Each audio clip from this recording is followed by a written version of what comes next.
química analítica, ela está envolvida na resolução de um problema analítico. Esse problema analítico ele pode ser resolvido fazendo uma análise qualitativa ou uma análise quantitativa. No caso da análise qualitativa, a gente não determina a concentração de um analito, a gente identifica se há ou não esse analito na amostra, a gente diz se tem ou não um analito na amostra. Um teste simples de identificação é o teste de chama.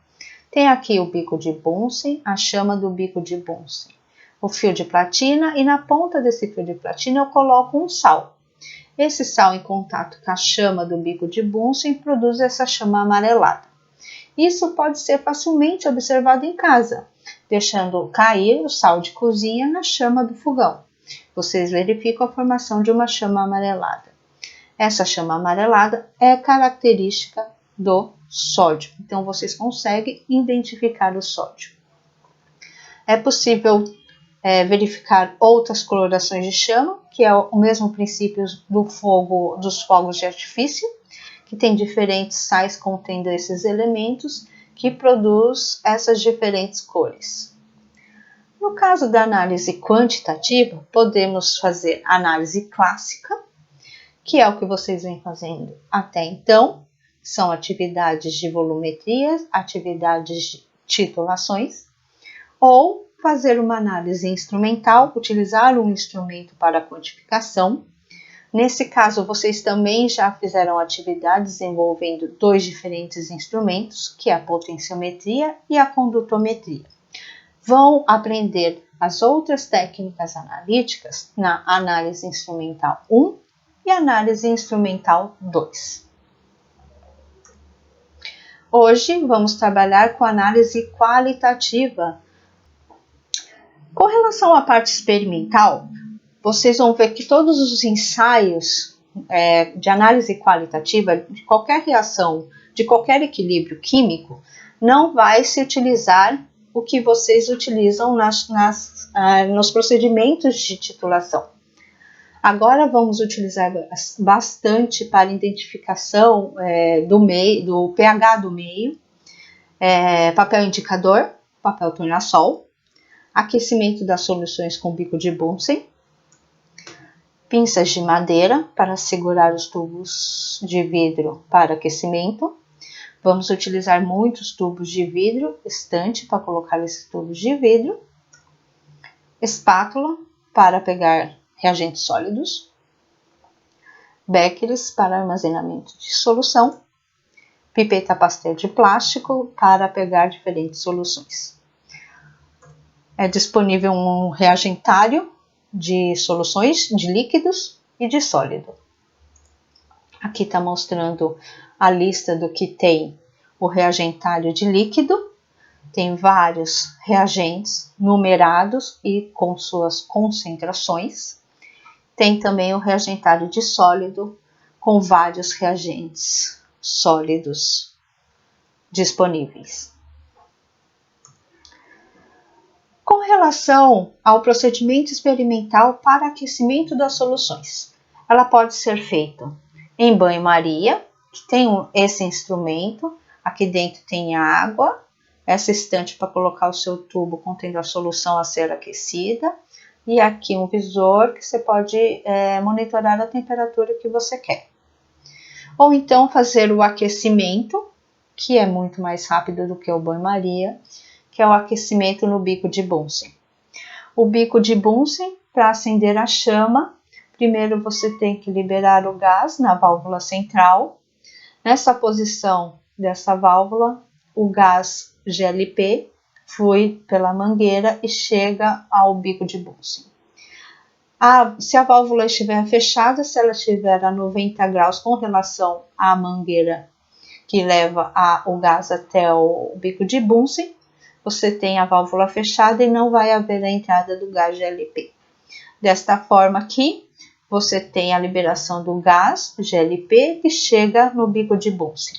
Para acender o bico de Bunsen, primeiro você fecha a válvula de entrada de ar, depois você libera a válvula para a entrada de gás, é o 2. Com um fósforo, você tem a formação dessa chama amarelada. Ela é bastante alta, instável, forma muita fuligem e ela não tem uma temperatura tão elevada quanto essa chama. Essa chama é a chama apropriada para aquecimento dos tubos de ensaio. Nada mais é do que você girar essa válvula e liberar a entrada de ar, fazendo com que você tenha essa chama azulada que tem maior temperatura. Você aquece tubos de ensaio com o auxílio de pinças de madeira. Tem que se tomar cuidado, porque o aquecimento não pode ser tão violento, de forma a fazer com que essa solução espirre para fora do tubo de ensaio. Outro procedimento experimental que é necessário na análise qualitativa é a verificação do pH. Vocês podem utilizar papel indicador, que tem uma escala de pH, que é dada em função da coloração, que é obtida ao mergulhar esse papel indicador com a solução de interesse, ou vocês podem utilizar o papel tornassol. Existem diferentes papéis tornassol. Esse aqui, vermelho, é para identificação de bases. Quando você mergulha na solução, ele é vermelho e torna-se azul em meio básico. Ou esse papel tornassol azul, para identificação de ácidos. Ao mergulhar esse papel azul na solução, você tem a mudança de cor do azul para o vermelho, se o meio for ácido. Ou então o uso desse papel tornassol amarelo, que identifica tanto ácidos quanto bases. Ele torna-se vermelho, o meio é ácido. Se ele for azul, o meio é básico. Todo procedimento experimental qualitativo ele é feito em microescala. O que significa isso? É usar pequenas quantidades dos reagentes. Se eu fizer uma mistura de reagentes líquidos, utiliza poucas gotas, de 3 a 6 gotas de cada um dos reagentes líquidos. Mistura-se esses reagentes e tem uma reação química.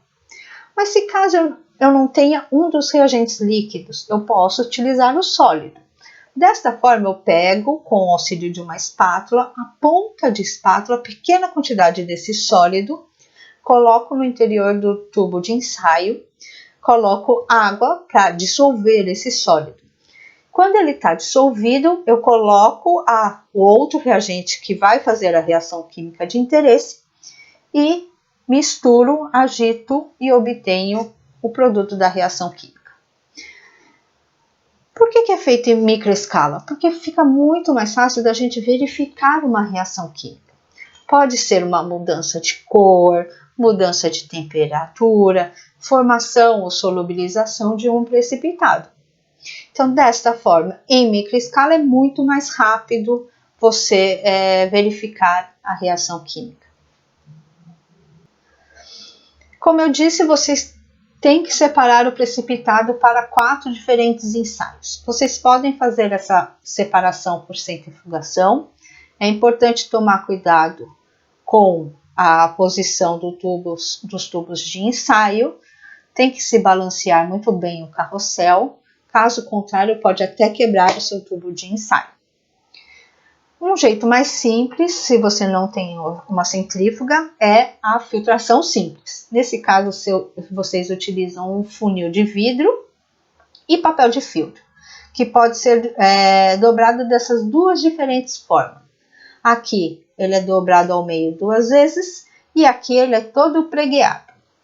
Esse papel de filtro dessa forma, o pregueado, tem um aumento da área superficial, fazendo com que a filtração seja mais rápida. Podemos utilizar a filtração a vácuo. Nesse caso, vamos precisar do Kitasato e de um funil de Buchner. Temos que ter uma bomba de vácuo ou uma trompa de água. Ele acelera a filtração, no entanto, não é adequado para precipitados bem finos, porque esses podem passar. Para essa aula foi utilizado essas 3 referências. É isso. Obrigada.